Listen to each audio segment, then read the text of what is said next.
Some stories are disturbing because they're brutal. Others are disturbing because they're quiet. This one is disturbing because it should never have happened. She wasn't reckless. She wasn't careless. She wasn't doing anything unusual. She went on a date. This is Crime Scene Archives. In 2018, 22-year-old British backpacker Grace Millane was traveling the world. She had already visited Peru, South America, parts of Asia. New Zealand was meant to be one of the highlights of her trip. It was early December. Her birthday was coming up. She was staying in Auckland. Photos showed her smiling, relaxed, adventurous.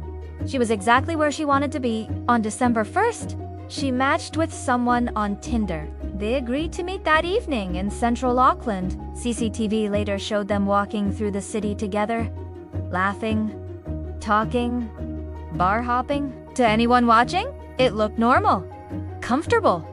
They kissed in a bar.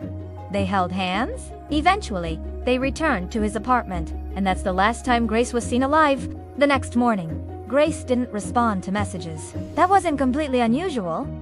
She was traveling, but December 2nd came and went. It was her 22nd birthday. Her family tried to reach her. No answer. Back home in the UK, concern began to grow. In New Zealand, the man she'd gone on a date with was not calling police. He was doing something else entirely. Police would later piece together the timeline. After Grace died inside his apartment, surveillance cameras captured him leaving the building. .com/casual. He went on another date. He bought cleaning supplies. He purchased a large suitcase. CCTV showed him struggling to fit the suitcase into an elevator, alone. He later rented a car, drove to a remote bush area in the Waitākere Ranges, and buried her. Then he returned home, as if nothing had happened. When police finally questioned him, he admitted Grace had died in his apartment, but he claimed it was consensual, rough sex. He said it was an accident. He said he panicked, but prosecutors pointed to the evidence. The Google searches, the timeline, the purchase of the suitcase, the attempt to clean the scene. The shallow grave accidente danti usually involve burial. Forensic examination showed bruising consistent with prolonged pressure to the neck. CCTV showed him bringing cleaning products back to the apartment. That search happened before Grace was reported missing. The defense argued it was tragic and unintentional. The prosecution said it was deliberate, calculated, cold. The trial began in 2019.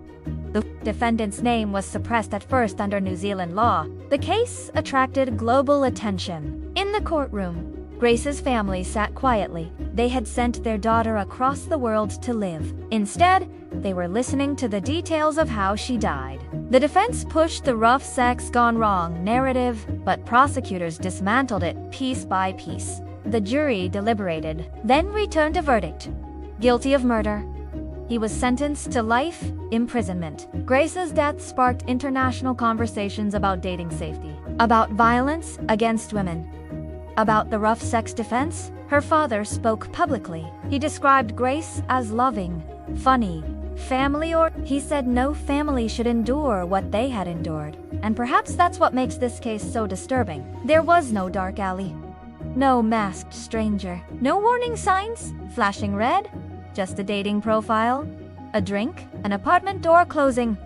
Grace Millane trusted someone for a few hours. That trust cost her everything. This wasn't a serial killer stalking the streets. It was a man she matched with online. Sometimes the most dangerous predators don't look dangerous at all. They look normal.